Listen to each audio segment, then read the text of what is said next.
All right. So welcome everybody to our building a bike fleet webinar. Um, Today we're going to be joined by Becky Newman and Shawne Martinez from Cycle Oregon, who are certainly experts in building a bike fleet in the state of Oregon. I'll let them talk a little bit about all of their projects, but like I said, they're gonna be presenting on the resources and experiences they have building a bike fleet, and then we are going to have some time for discussion at the end. So feel free to throw questions in the chat box, and we'll keep an eye on it. So with that, I'll turn it over to Becky and Shawne. Hey y'all. Yeah, so I'm Becky. I work for Cycle Oregon and a program manager there. I am I've been there about a year in this role. And I'm also a former teacher and I own a bike shop with my partner. So it's kind of like full circle, all this experience coming together here. Um, and I'll let Sean introduce himself. Hi, everyone. Shawne Martinez, he, him, Cycle Oregon Program Coordinator. I've been here a couple years, and I like to say that I'm a car-free bike dad. We bike and take public transit everywhere. I've got a third grader in Tigard, Tigard Tualatin School District. We run Tigard's only bike bus every week. Every Wednesday, we have bike bus to school, which is awesome. It's kind of a hard sell in the winter, but we're trying and we're still staying consistent. We do it every week to make sure we get as many kiddos as we can. So we're here to talk about our fleet. Thanks. Yeah, so there'll be some time at the end as well. We heard from some other coordinators about like kind of like tricks and tips that they have in building. A lot of you have your own fleets. And a big thing that I want to leave time for at the end is to discuss funding options too. Our program is ODOT funded, and I know that's like a really big question hanging in the air is how do we get money to buy our own bikes? So I'm hoping that we can kind of like put our heads together and share some of that, and Sean and I will kind of step back for that part. So we're going to talk about which bikes, how to choose bikes for your fleet, just the logistics of putting together your fleet, how to store and organize them, and then making some long-term plans to care for your bikes and provide maintenance. Sean built out all of our trailers. I think that's definitely one of our like strong suits. That our trailers are really nice, and that's not something you can really get done elsewhere. So he's going to talk about that as well. And even if you have your own fleets, I hope that this will be helpful for even considering like what bikes to buy for your own kids and why. We really put a lot of thought into the bikes that we're selecting and how they're developmentally appropriate and high quality for kids. So I hope this will be useful, even if if you already have a fleet or if you don't have fleet purchasing sort of on the horizon. So next slide, please. Yeah, so what's up with cheap bikes? We see a ton of these. Why can you buy a bike off Amazon or Walmart for like $100? And then why do our bikes in the fleet cost more like $500? The answer to that is like those, without sort of like, it's really hard to talk about this. I think I own a bike shop and I have this conversation with people a lot because I don't want to like diss people or make them feel bad about having like inexpensive stuff. It's just that it's hard to know what quality is. So I would say just like go into a local bike shop and find a mechanic that you trust. Those are your experts. And they can help you like pick things that are right for you or guide you into choices, whether that's for your own bike or if you're buying stuff for your program. Stick with those brand names that you will see in your local bike shops. Those are going to be quality, reputable brands that have been around a long time. If you haven't heard of it, it might be some kind of like made up thing that just popped up in a Chinese factory last week. What we see in a lot of those inexpensive like department store bikes is that there's a lot of plastic. They're not parts that are easily replaceable if they're broken. They're just not really built for long-term use. They might hold up for like a year that they fit that year one kid. But yeah, lots of safety issues. But in terms of like, think about if you're doing this in a program and you're going to have like possibly hundreds of kids using those bikes and using them all year round. You really want something that's high quality and is going to hold up. And then those parts, as they wear out over the years, you can replace them and you can keep that bike in service for many years. And there's also a lot of safety issues. We've seen some kind of scary stuff because you have like the kid who works at Walmart assembling those bikes to put them on the shelf, and they're not necessarily a skilled mechanic. So they're not necessarily trained in what is safe and how to like assemble and tune those bikes. So just a couple notes about that. No disrespect if, you know, there's some Walmart bikes out there. Those get kids around too. So next slide, please. I'll play this for fun.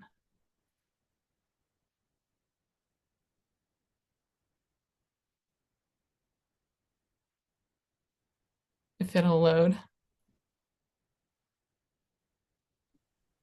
Did you intend for it to start 12 seconds in? Yeah, I think so. Or you can start it from the beginning.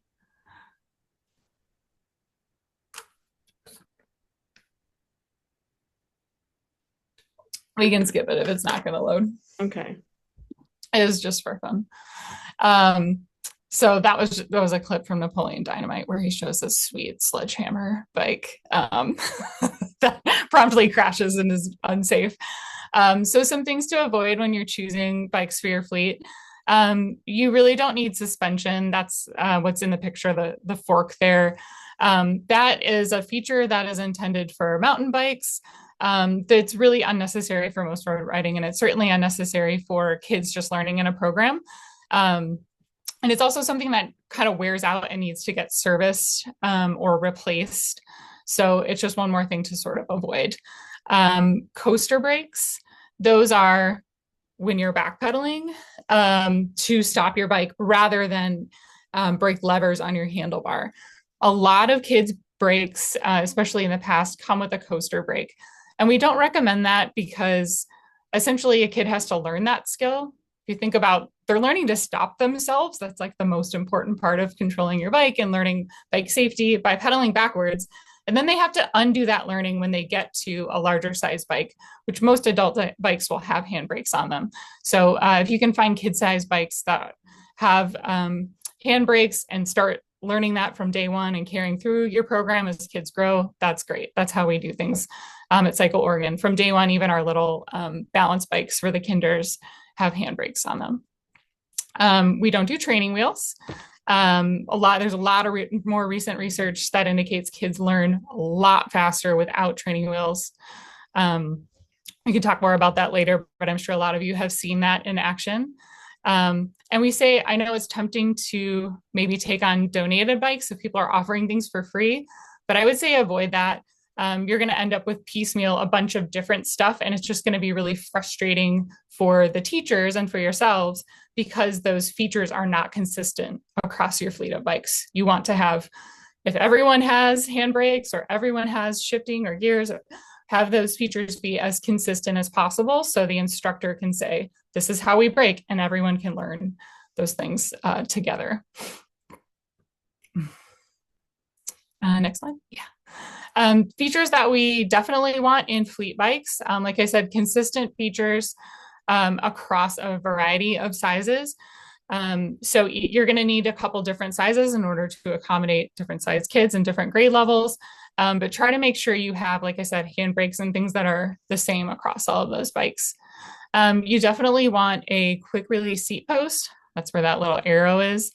That's so the kids on their own, or at least teachers helping them, can adjust the seat height really easily. You don't need a tool to do that. You just undo the lever so the kids can learn how to adjust their seat height at the beginning of each class. We think a kickstand's a great idea. That way it helps the kids can kickstand their bikes and, you know, fold their hands or whatever they're doing when they're waiting for instruction, and those bikes aren't falling on the ground and getting damaged that way. You'll probably have to, those are things you'll probably have to add to the bikes. They're not always standard when you purchase them. And I mentioned handbrakes as well. Next slide. Oh, things that are nice to have. A steel frame is a good idea. Most bikes will be either aluminum or steel. The main difference is that the steel is a little bit heavier, but it's more durable. It can take a few little dings and dents without being dangerous or needing to be replaced. Aluminum is less forgiving. So an aluminum frame bike that gets a big ding in it shouldn't be ridden anymore, and it's kind of retired from use, and it's a big loss. So just something to think about. I went to, if any of you were at the National Safe Routes Conference in Fort Collins, I toured some of you probably did too. They have fleets, kids fleets there that the city manages. And they had bikes in that fleet that were 15 years old or more because they were steel and they were single speed. And they were just so simple and durable that they were able to keep those bikes going for that long. So it was a really great investment. It's also pretty flat in Fort Collins, so they didn't necessarily need to have gears on their bikes. But choosing single speed bikes, it's just like less parts to wear out, fewer things to worry about getting broken or wearing over time. You don't have shifters to get damaged or cables to replace. So if you can find something single speed, that's great. And that's something that's going to hold up for a really long time. Next slide, please. This is going to sound like a sales pitch for boom bikes. And the reason for that is we really love these bikes, and we're going toward having mostly boom bikes in our fleet. It's an Austrian company, so you can hear it said Voom or Woom. We have both Voom and Cleary bikes in our fleet. Cleary bikes sadly went out of business last year, and we're not able to get their bikes anymore. So huge bummer. We really, really liked those. But we also really like the Voom bikes. And Shawne and I have been kind of keeping our eyes out for other brands that are making really high quality kid bikes. And we haven't found a lot that's available. So, and I know some of you who are looking had a hard time also finding bikes in multiple sizes that had like similar features. So some of the things we really love about the boom bikes, their handbrakes, as I mentioned before, on their little kid models, the balance bikes, I think up until about the 20-inch bikes, they have a green brake lever on the right for your rear brake. And if you can see down in that lower picture, the brake pads themselves are green as well. And it's a super smart feature that helps kids remember when they're learning that if I squeeze the right lever, that activates my rear brake because they're color coded. So just really smart details like that are super kid friendly and help them learn. They also have adjustable stems, so you can kind of like rotate and pivot that as the kid grows, or if you have different size kids, you just like loosen a couple of bolts and you can pivot those handlebars up, down, a bunch of different ways to make that bike fit a lot of different kids. They all come standard with kickstands, which we love. The little kid bikes also have a chain guard. There's that plastic guard over the chain, so you don't have to worry about it falling off, getting tangled up in kids' pant legs, shoelaces, stuff like that. It's always enclosed and safe there. And the little kid bikes also have a little steering limiter. So the balance bikes, kinder for second grade when they're learning, it helps kids to not oversteer when they're sort of learning to control the bike. That little limiter thing on there helps. And then overall, it's just a high quality bike. The parts are easily replaceable. They use parts that are like standard across the bike world. So oftentimes you can go into like any bike shop and find parts to replace it. And any bike shop will be familiar with some of the features that are on these bikes, and they'll know how to repair and work on them. Next slide, please. Some of the limitations of this brand are, as I mentioned, they're an aluminum frame. It makes those bikes really nice and lightweight.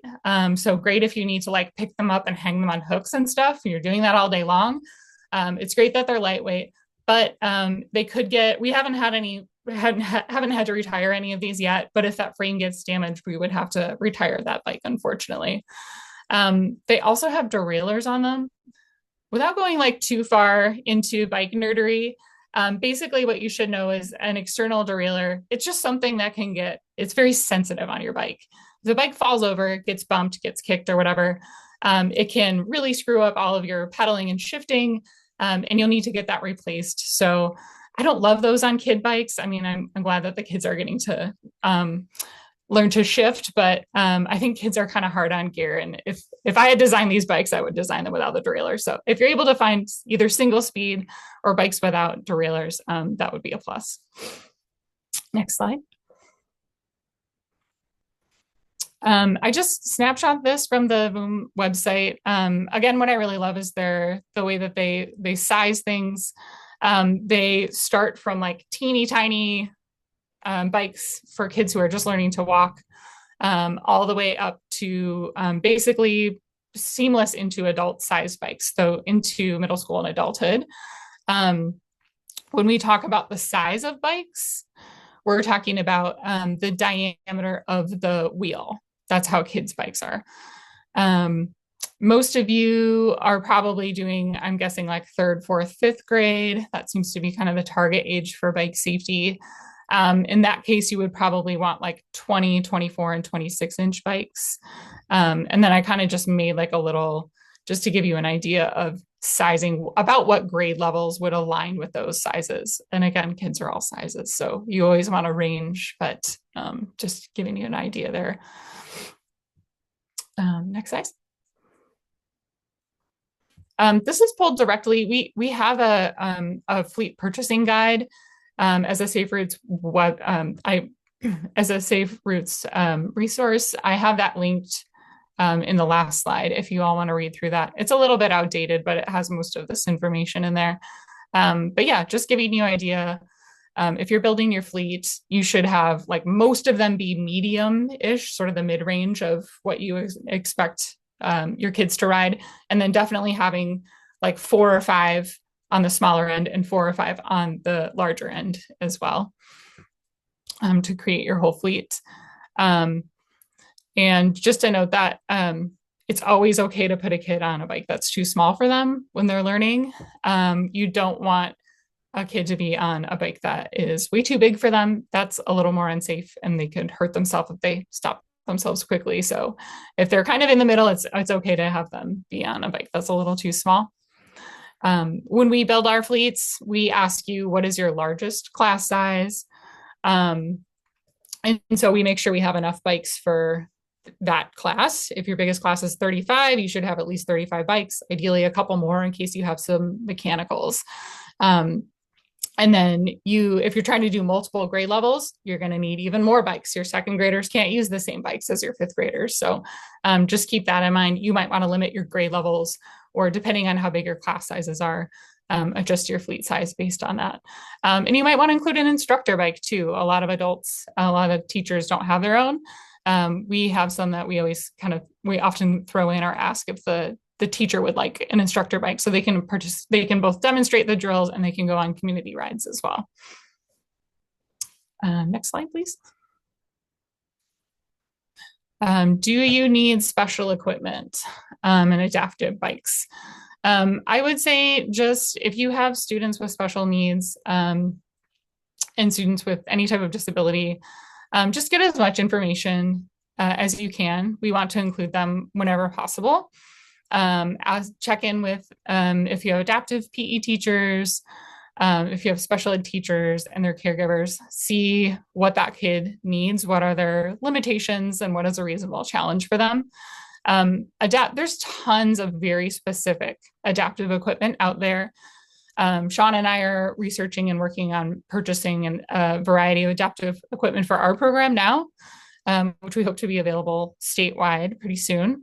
But it's all very specialized and very expensive. So I don't know that I would recommend just like a school or a smaller program adding, I was trying to add these bikes. They take up a lot of room, and they may not get used a ton. So just knowing that y'all have limited resources, I'm not sure if you buy your own. Maybe a trike that can be sort of like all encompassing for students who are having balance issues or have different disabilities, but you can often ask around and find this equipment through other organizations, Oregon Adaptive Sports, stuff like that, or just reach out to us and we'll see if we can get what you need to include those kiddos in your programming.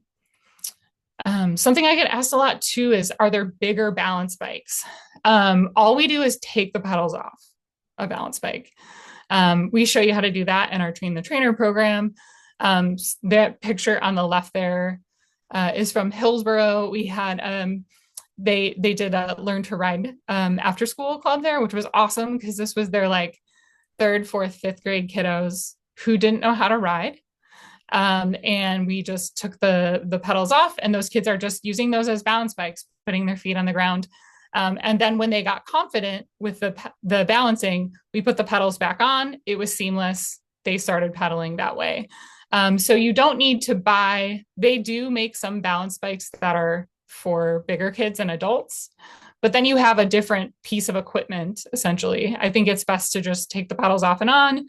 You have a bike that can transition to a pedal bike as well. It's much more versatile that way. And it's easier for the kid. They don't have to like start over on a different bike. Okay, next slide. How many helmets do you need? That depends how bananas you want to go with this. We have thousands of helmets in our fleet. We're able to do that. And that way we can provide one helmet per kid across the school and the program. So if there's 500 kids doing bike safety all at once, we send them like 510 or 20 helmets. So that way the teachers get them fitted. They don't have to fuss with fitting them every single day. They put the kid's name and tape on the helmet, and that's their helmet to use for the duration of the program. I know that most schools and smaller orgs do not have the capability to buy and store and share 500 or thousands of helmets. So the way to do that then would just be to buy a class size, and then use some kind of barrier so that you're not spreading head lice across your program. I've seen a lot of places do just like a surgical cap, or some kind of hairnet, something that's inexpensive, and that you can just dole out at every class and then fit the kids with their helmets.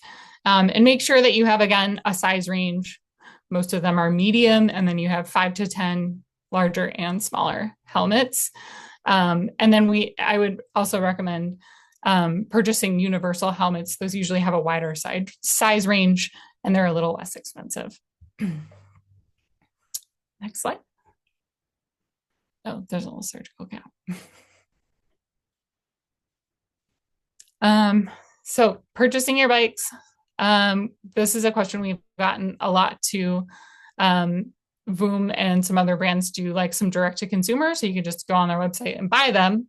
But something to keep in mind is that those are going to come disassembled, packed in a box with a ton of packaging, probably on a pallet if you're ordering 20 or 30 or 40 of these. So in that case, if you're just like a safe routes coordinator in your community, you're just buying one fleet, I would say like make friends with your local bike shop if you have one. Not only are you supporting that shop, and you're hoping that they'll stick around and continue to fix bikes in your community. They are going to be very grateful if you are spending your thousands of dollars of grant money or whatever with the shop. They're also then going to be familiar with you and your bikes, and much more likely to show up when you need repairs, if you need volunteers for something. Just sort of starts building that relationship with the bike shop. And also, when you purchase your bikes through the shop, they will often roll the price that they quote you. They will roll the assembly into that. So they'll probably give you the bikes totally assembled, tuned, safe, and ready to ride. If you buy them yourself, yeah, lots of boxes, lots of packaging. The little bikes, I don't know, they probably took us like 15 minutes to build each of those. The bigger bikes, closer to an hour to make sure those are like tuned properly and safe to ride. And then you need tools and space to take care of all of that stuff too. So just keep that in mind as you're planning out, am I going to buy them myself, or buy them through a bike shop? Next slide. Yeah, Shawne can talk about hundreds of pounds of packaging that we had to deal with. Awesome, thanks, Becky. Yeah, so much cardboard, so much foam, unfortunately. a lot of plastic bags, and a lot of zip ties. So we wanted to make sure that we would recycle, reuse as much of this packaging as we could. We did not want to send it to the landfill. We partnered with Splendid Cycles in Portland, and they took all of their foam. We saved all the foam. We put it back into the bags that came with the bikes and took it to Splendid, and they reuse it to ship their cargo bikes, like the one in this picture, across the country. So we were able to at least reuse the foam, which was awesome. We recycled all the cardboard, so much cardboard. And Becky was awesome about pulling the copper staples out of all the cardboard so that even the staples got recycled, which was pretty cool. And it ended up being a lot of weight in staples. I mean, imagine hundreds of bikes. So yeah, for sure. So much packaging. So something to think about. Next slide, please. All right, so tools and skills. So these are the tools that come with the bikes, right? They're in the packaging, come in the box with your owner's manual. You'll get an Allen wrench and kind of like a regular wrench, like for pedals. Next slide. These are the common tools that I use. These are on the bench that I work at. So we've got a hex key set, a flashlight, 14 and 15 millimeter, the combo wrenches, some side cutters for cutting zip ties, and also the nail clippers for cutting the zip ties flush so they don't leave a sharp edge, and a file for taking care of some of the brake levers or things that get rubbed up against when the bikes are wrecked and we need to kind of file it down a little bit. Next slide. But these are the tools that we have, okay? So this is a full mechanic set. You don't need this many tools for what you'd be doing. We use a lot of these tools for doing maintenance. And this, again, is when your local bike shop is going to come in handy because they have these tools and they have the knowledge. This bike here, this Cleary, the headset bearings went out. It was left out in the rain, we assume. The headset bearings rusted and we needed to replace them. And to do that, it takes some knowledge and takes some special tools to take apart the headset and get new bearings put in there. These tools on the bottom, we've got so many things. We've got torque wrenches. We've got special wrenches for the bottom bracket, cone wrenches for bearings on the wheels. We've got the right picture is a bleeding kit for bleeding hydraulic brakes. These are all skills that you would need if you're going to do the maintenance on the bikes. But again, try to use your local bike shop. Next slide, please. Some of the things that we've had to take care of on our fleet. Bent brake levers. This is a big one. The kiddos are running into stuff, right? They're wrecking. The bikes are being dumped on the ground and the brake levers are at the front of the bike, and they're going to get bent. For a while, we were using a couple of wrenches and leverage to unbend the levers, and that worked for a little bit, but then the metal is starting to fatigue, and so we're actually replacing brake levers now. So having the knowledge to disassemble the brake lever and replace this, take the pin out and replace this lever is something to think about. The next picture is bottom bracket. So that's again one of those specialty tools. You have to use a crank puller to pull the cranks off. You have this special tool that tightens the bearings in the bottom bracket.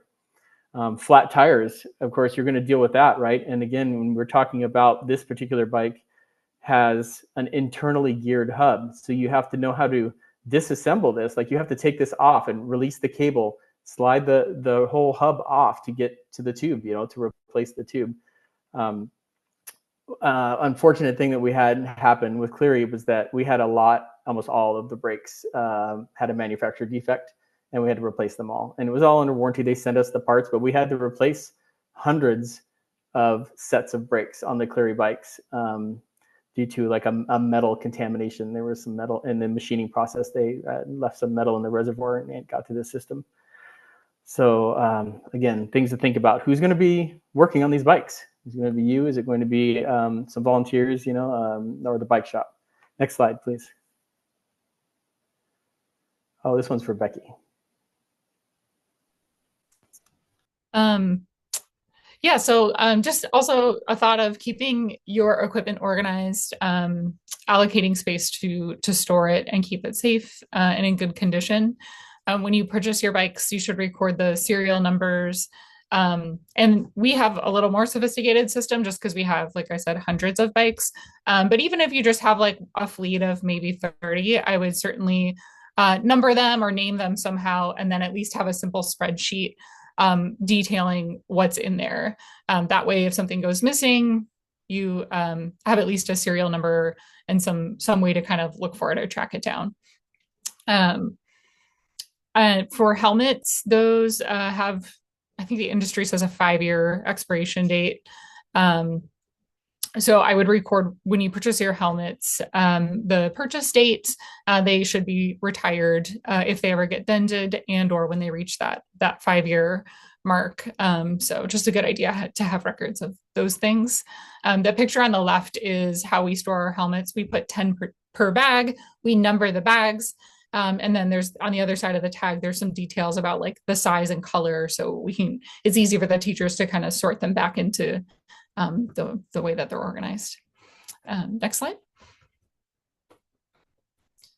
This picture of our trailer inside and out. It is a 20-foot trailer with a side door, and then the back swings down into a ramp that you walk up.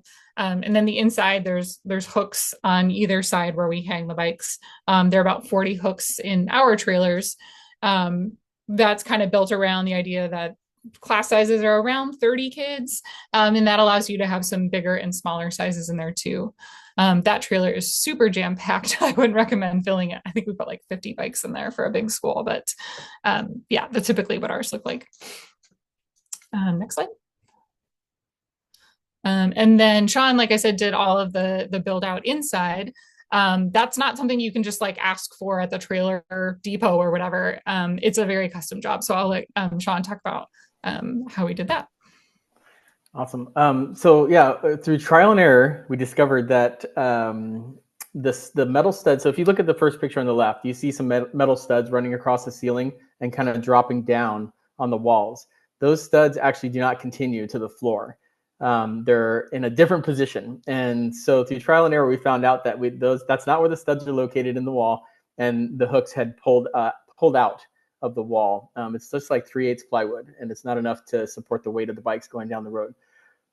So if you go to the next slide, we added 1x10 lumber, but you had to find the studs in the wall, right? And to do that, we had to take the trim off.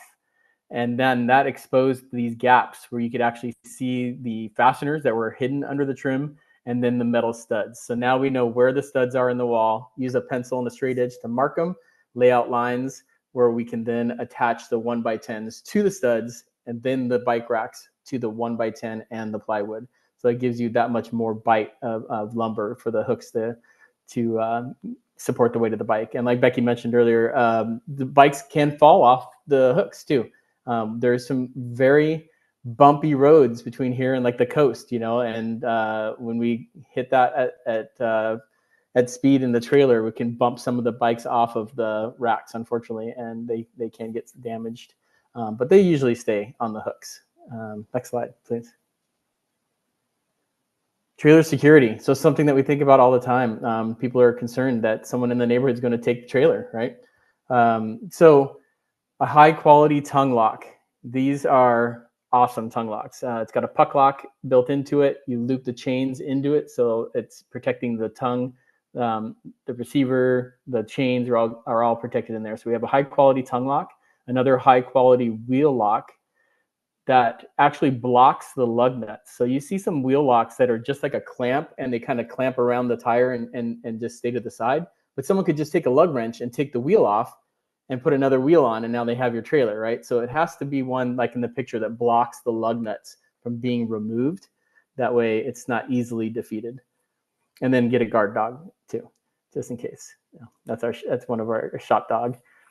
A vulnerability in the trailers are the roof vents. We've had 2 trailers where somebody climbed up onto the roof and messed with the roof vent, pulled it off, and I don't know what they were doing, just looking in there to see what was inside, but didn't go any further after that. And so we've been lucky in that aspect.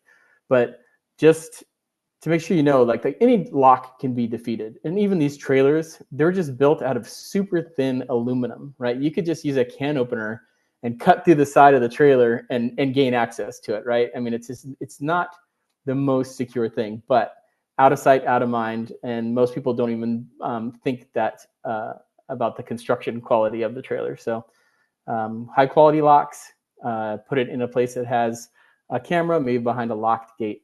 Next slide, please. Towing safety is something to consider too.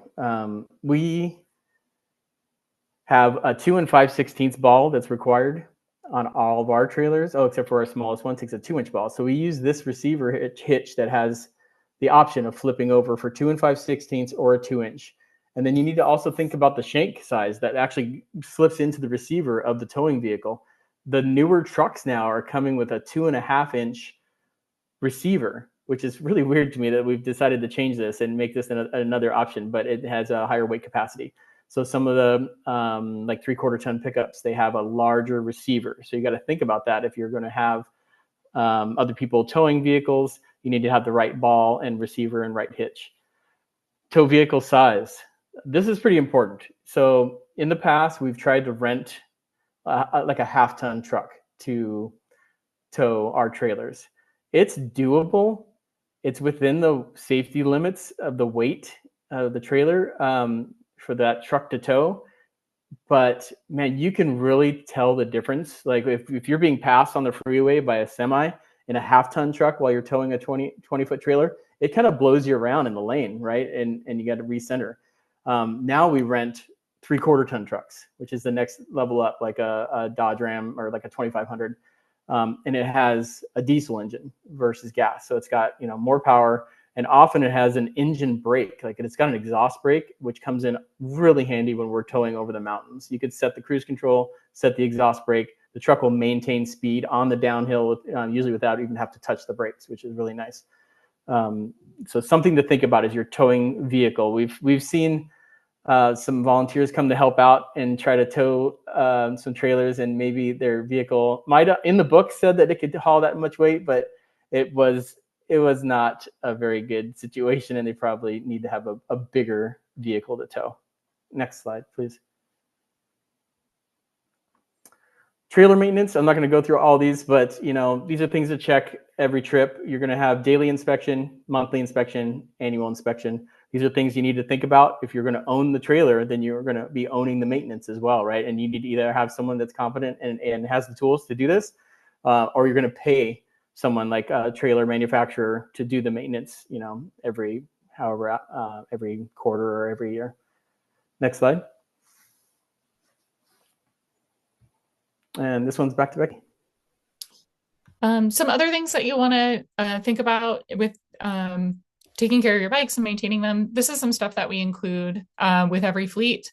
I think a lot of it doesn't get used. Like the teachers are just busy teaching, but it's there and available if you need it. In the center there, you definitely want a pump. That is like the number one bit of maintenance you're going to do probably on the daily with your bikes, is just making sure the tires are aired up. They do just lose a little bit of air by sitting. That red stand there is a folding stand, so it doesn't take up very much room. We just keep them folded up and in the trailer. That's particularly helpful if you have, like if you're doing learn to ride and you're taking pedals off and on kind of here and there. It's really nice to be able to put the bike in a stand to do that.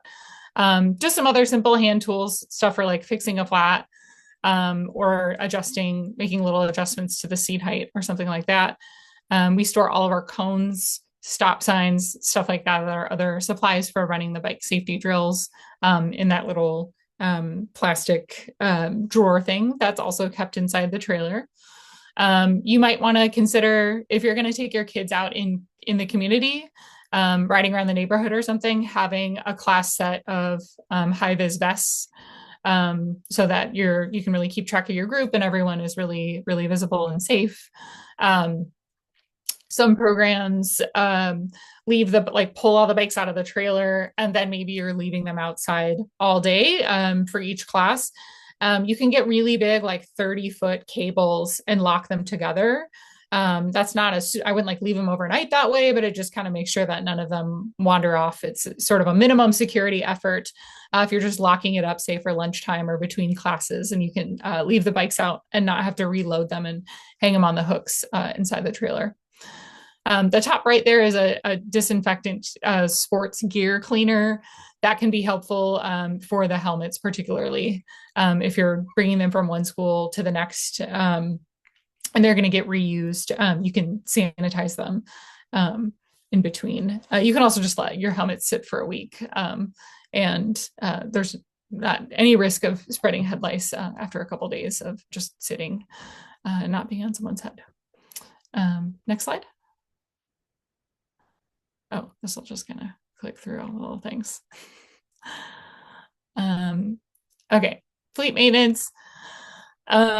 This is like my big thing because I feel like when I came into this program, I had heard about so many similar programs where someone who's enthusiastic gets a grant, buy some bikes, start a program, and then you hear about a couple years later those bikes being in such disrepair that they're not fun to ride. The schools don't want to do it anymore. It's frustrating for the teachers, and then those bikes just get like parted out or donated or sold, and they essentially become waste. I hear about that happening a lot, and it's a real bummer. So I think my big plug here is always just to like budget and plan to care for those bikes and keep your program going. So that might mean coming up with a building relationship with your local bike shop, forming a contract where they look at and repair your bikes once or twice a year, depending on how often they're getting used. But just make sure that you are planning for that.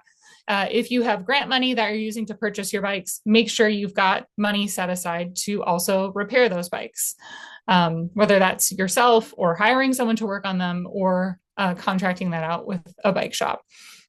On the daily, when the kids are riding and using them, a lot of our teachers, if there's something comes up mechanically and that bike doesn't feel safe to ride, we just include those yellow tags with it that say repair, and they're in the trailer. And if something comes up, they just throw that on the handlebars and they know not to use that bike anymore until someone looks at it. I've also seen teachers just put like masking tape, painter's tape on the handlebars, set that aside with a note that this bike needs to get fixed. I would also, in your bike inventory sheet, keep some kind of maintenance record, even if it's just the date that it was last inspected or looked over. That's helpful to have. Sometimes certain bikes are sitting for months at a time. They haven't been deployed, and we want to make sure that there's some note that it has been maintained when things get replaced, etc. I would say also do some kind of safety check. Shawne and I have lists for how we go over the bikes, and we also train the teachers on how to kind of look at the bikes when they're in use. So if that's something you're curious about, I'd be happy to share those resources. But have some kind of like checklist for things that you look at, check for air in the tires, make sure the brakes are working, stuff like that in between schools. We've tried at times to like not service, to just take a fleet from one school to the next. And it was not a great situation. Like we've kind of experimented with, do we need to service these every single time and bring them back to the warehouse? And I think the answer is yes. Kids are hard on things. The bikes get banged around in the trailer and loading, unloading. And it just ends up being sort of a frustrating situation for the teachers who, if the bikes aren't working properly, and for the kids, then they don't have a good fun experience and they aren't excited to learn. So really want to keep those bikes in good working order.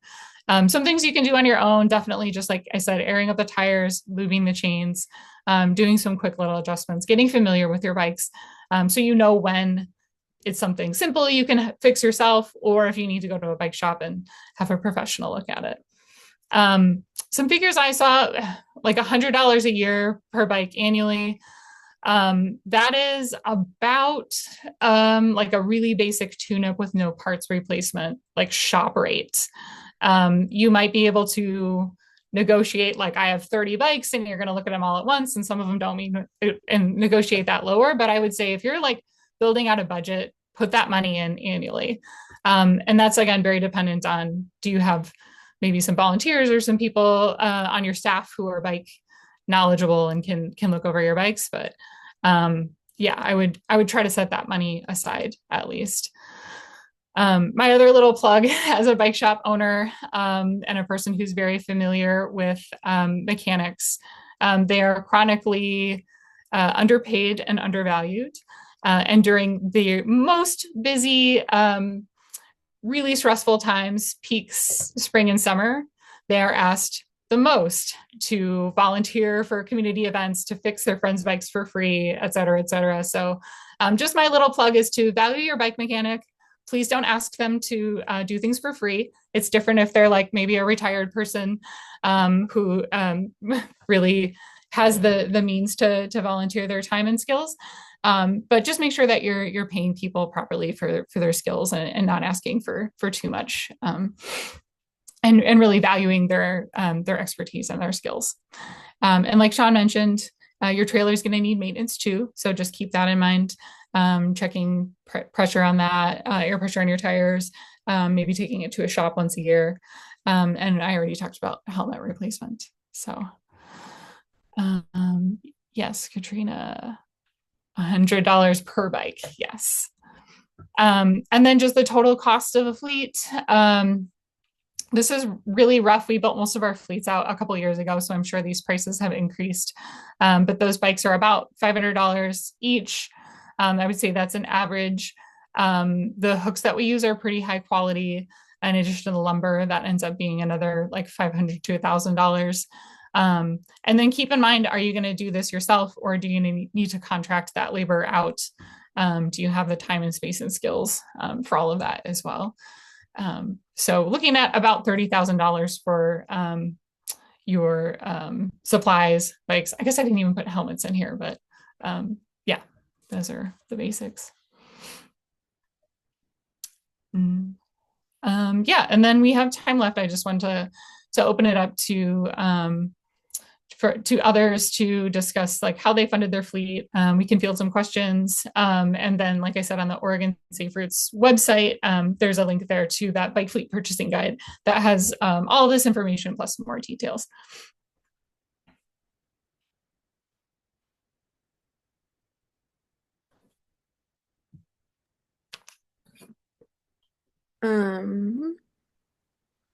Yeah, so does anyone have any questions they'd like to pose to the group?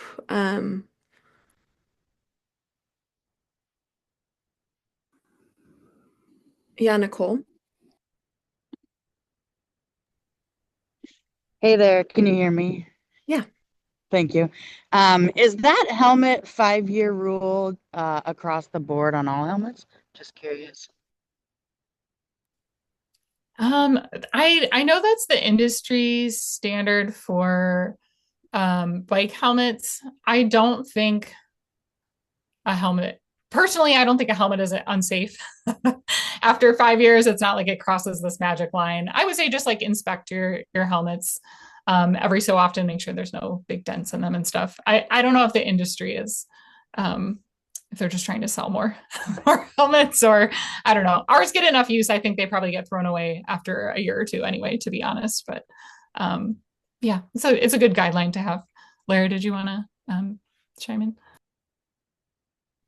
Yeah, just to chime in on that, what happens with a helmet over time is the foam just deteriorates and ages out. So even if it's not like been in an accident or damaged, that's the reasoning behind replacing your helmet after 3 to 5 years. Awesome. Thanks for that, Laura. L'Oreal, do you want to talk a little bit about building your fleet? Yeah, can you hear me? Mhm. Okay, great. And I apologize that I don't have a video. It's not working. So yeah, our program, I think, is one of those that had an excited person who got a grant and built a fleet a number of years ago. And when I came into my role, the fleet was in okay shape, but there was definitely a lot that needed to be done. So we have 31 bicycles and a trailer, and it was originally purchased through a grant.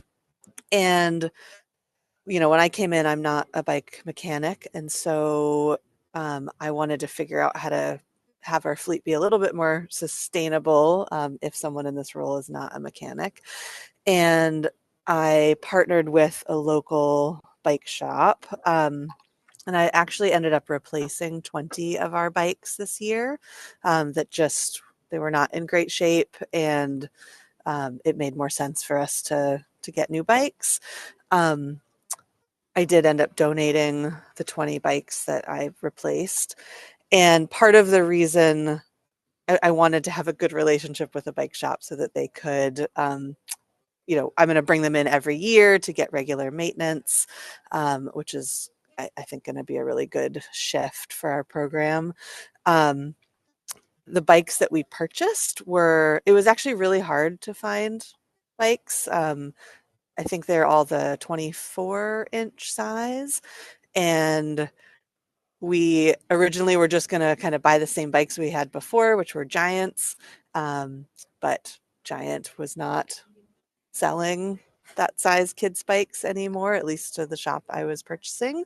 So then we looked at the Specialized, and the same thing. They weren't making those kids bikes anymore.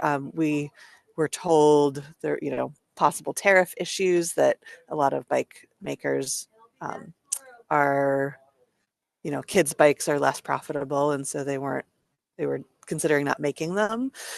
So we ended up buying bikes, Scott bikes. Unfortunately, the shop that I went through they weren't able to purchase Woom. I'm not exactly sure why, but at the end of the day, the relationship with the bike shop felt what was most important in keeping kind of a sustainable program. So, you know, I ended up purchasing what we could with that shop. And yeah, so we have 31 bikes. We have our trailer, and I teach the classes in the schools, so the teachers don't. That's part of what I do. Yeah, and I guess the other thing I will say is that we, you know, the city of Tigard actually paid for the replacement bikes. That was a decision that they made in order to make sure that our fleet was ready to use for this year and moving forward. I know that not everyone has that. um, you know, I lucked out in securing that funding through the city.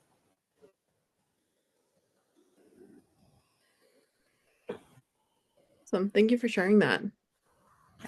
Um, I think I'm just gonna reiterate what Becky put in the chat, which is, um, if you reach out to a bike dealer or company and say that you're a nonprofit, or work for a school district, um, there are discounts available and bulk offers. So it's great to.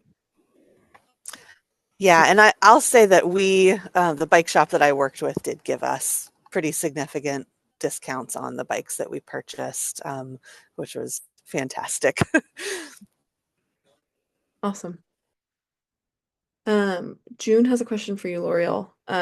It's as a neighboring Safe Routes to School partner, which bike shop would you partner with? Yeah, so ideally we would have partnered with a bike shop in Tigard, but there is not a bike shop in Tigard, unfortunately. So um, I partnered with Cascade Bikes in Beaverton.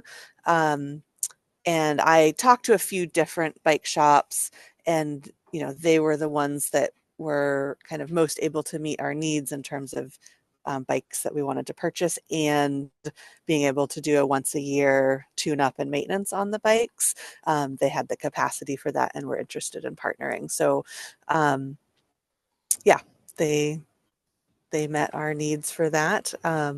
Yeah, so I think just reaching out and talking to bike shops and seeing what their capacity is, and what they can and can't do is the best way to go about it.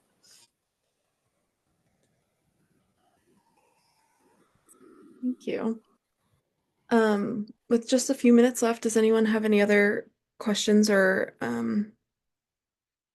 comments that they want to share with everyone about bike fleets?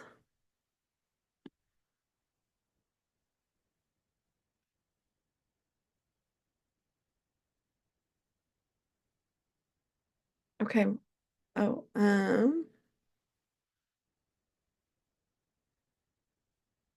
so um with just this last little bit here, I'm gonna go through our announcements. Um, just to remind everyone, we have the Safe Routes annual meeting is April 24th. It's going to be held in Portland the Friday of Oats. We'll be doing a happy hour the night before, that Thursday night at Ron Tom's in Portland as well. We have our April webinar scheduled. It's going to be on bike theft prevention. And that's going to be April 18th, I believe. And so I will send out the registration link for that after this in the follow-up email. Another reminder being that next month is Earth Month. So if you're planning on hosting a Earth Month event, register it with us, and so we can keep track of what's going on. We also have the high school menu of services for the technical assistance programs was sent out last month. We're offering help with creating bike buses, doing walk audits at high schools, among a few other things.